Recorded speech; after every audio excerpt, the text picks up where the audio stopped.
Hello mga fanatics! Welcome back to my channel. Ngayong araw pag-uusapan natin kung magkano ba ang sahod dito sa Taiwan. So ayan, pag-uusapan natin. Let's talk about this in 5, 4, 3, 2, 1.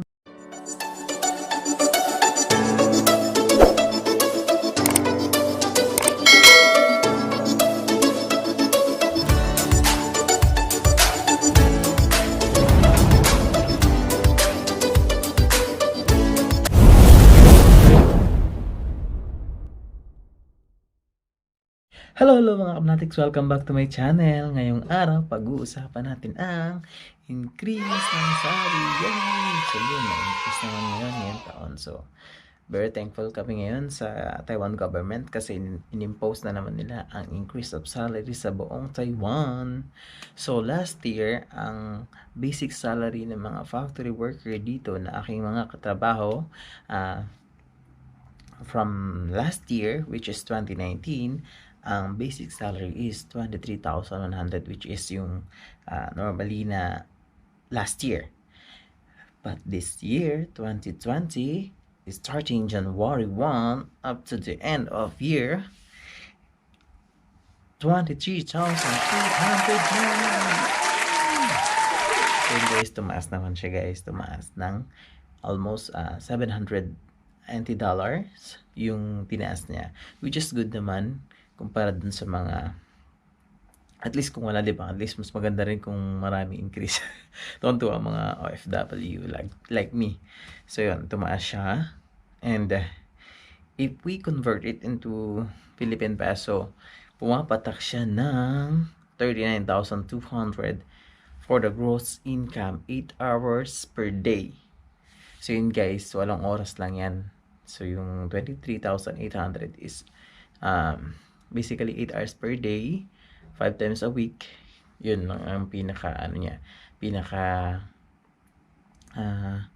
you mean? Yun yung regular niya or basic salary ng mga factory worker dito sa Taiwan. But don't be happy. I mean, wag kang maging magsaya kasi I'm not saying na there's a good and bad naman syempre. So, may marami kasing deductions. Yun yung mga ayaw namin. But it has a good benefits for you. Kasi, sa'yo rin naman mapupunta yun eh. Andun na yung mga welfare fund, insurance, labor insurance, and taxes. Oops, the taxes will be given to you after 6 months. So, ibabalik din ulit sa'yo yung tax na binayad mo. Meron nga lang kaltas which is 3%. Yeah. Yun yung narinig ko dun sa mga friends ko. So, shoutout pala sa mga SLT department, sa mga aking master dyan, kay Master Jorem, kay Master Cesar, kay Master Paul. Yan, shoutout sa'yo, Master Paul.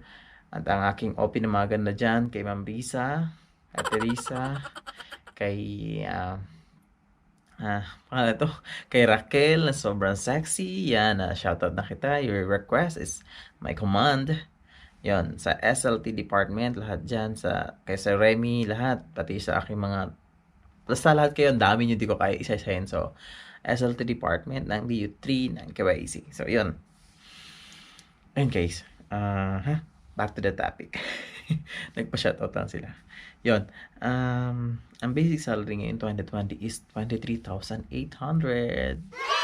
Kung i-convert natin ito into the Philippine peso, mag-range siya ng 39,200. Yung palitin niya pala guys, it's basically based on the currency rate per day or time to time kasi nagbabago siya, nagpa-fluctuate depende dun sa currency depreciate ng mga bansa. So binaba ko lang siya, nag-basis lang ako dun sa pinaka-average niya between 2017 to 2020. Average ng rate niya, dun ko lang kinuha. So 1.65. So kung i-convert natin siya into Philippine peso, makukuha natin ang 39,270, which is good naman guys. Yun yung basic lang guys. Pero kung may mga babayaran ka nga na which is yung welfare fund, labor insurance, and taxes, especially your food and accommodation kung hindi siya free, and other deduction na rin. So, what is my tips for you guys? So guys, kung ang i-discuss ko lang is yung basic. So medyo, well, para sa akin medyo maliit lang siya. I mean, hindi naman sa maliit, pero maliit lang siya kasi maraming deduction makukuha. Pero kung yung binigay ko sa inyo, 23,800, that was the basic salary. May discuss naman natin yung kung mayroon kang OT or yung overtime. So, let's say, meron kang overtime which is 6,000 NT dollar. Ito guys, kinuha ko lang siya to average lang ha. Nag-guess lang ako ng numbers para mabigyan kayo ng idea. So, 23,800 which is yung basic salary mo. And 6,000 NT dollar which is yung OT overtime mo. Which is 29,800. I-convert natin to 2 peso which is papatak siya ng 49,170 pesos. So guys, almost 50,000 siya guys, monthly. So malaki siya guys sa mga ordinaryong tao dito sa, or ordinaryong factory worker dito sa Taiwan, which is very helpful sa kanila kung bapadala kayo, may mga family sa Pilipinas. Very helpful sa kanila. So yun guys, ang magbibigay ko lang tips sa mga kapwa ko OFW dito sa Taiwan, huwag ka masyadong galante. I mean, huwag ka masyadong kung magpapadala ka sa Pilipinas, you need to balance it. So kailangan mo kasi siyang maging wise ka or be wise to budget your money. Kasi hindi naman every time na kailangan mo ipadala lahat. So magtira ka lang kahit mga, let's say, ang gross income natin is 29,800. May OT na yun guys, may OT na yun. 20,000 or sarado natin 30,000 NT dollars. So kung may 30,000 NT dollars ka gross income, i-less na natin yung 5,000 which is yung welfare fund, yung labor insurance, yung insurance, and yung taxes. So i-less na natin siya, guess of number ko na lang siya, bigyan lang ako ng 5,000. So 5,000 yung pinaka-total niya na. Bigyan ko lang kayo ng idea guys ha, 5,000. So meron ka pang 25,000 na natitira sa'yo. That was your netto. And since kung hindi kasi lahat free guys, yung hindi lahat free yung foods, hindi din lahat free yung accommodation. So and then yung expenses mo, i-range ko naman siya ng 5,000 again. So 5,000 ulit ang i-range ko sa para magkaroon ka ng idea. So 5,000 again. Meron kang neto na 20,000 na pwede mo ipadala sa Pilipinas. But wait, kaya nga, like what I said earlier, huwag mo ipapadala lahat. Hindi naman sa nagdadam or nagtitipid ka para sa kanila.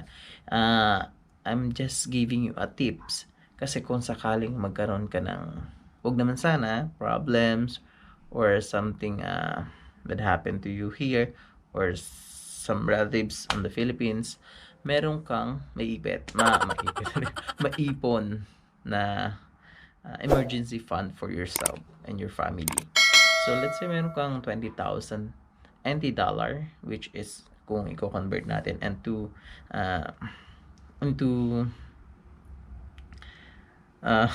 Philippine peso, which is nag-around din siya ng almost 35,000k. If I convert it, nasa 35,000k din siya. So kung meron kang ganung money, I just want to send it money.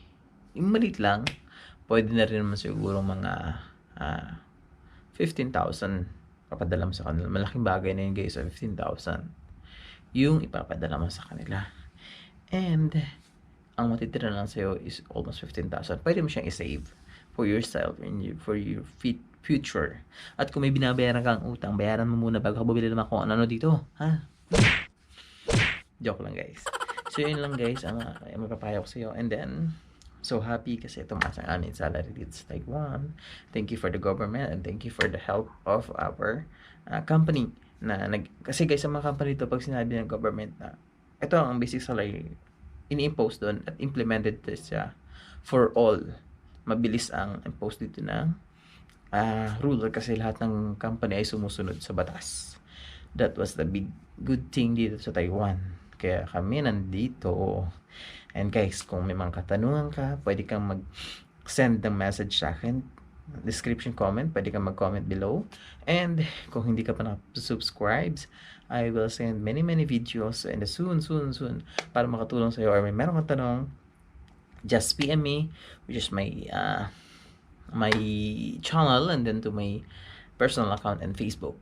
So yun guys. So yan lang ang share ko sa inyo. So may mga deductions, hindi siya buo guys. So binibigyan ko lang ka-idea para hindi na kayo tag nito mabigla na sabi, bakit 40,000 pa lang dapat sahod ko, bakit ganito, bakit ganyan, daming kaltas kasi. So binibigyan ko ng idea guys para before pa lang kayo mag-apply, alam niyo na kung magkano, alam niyo na kung ano magiging kakaharapin niyo dito sa Taiwan.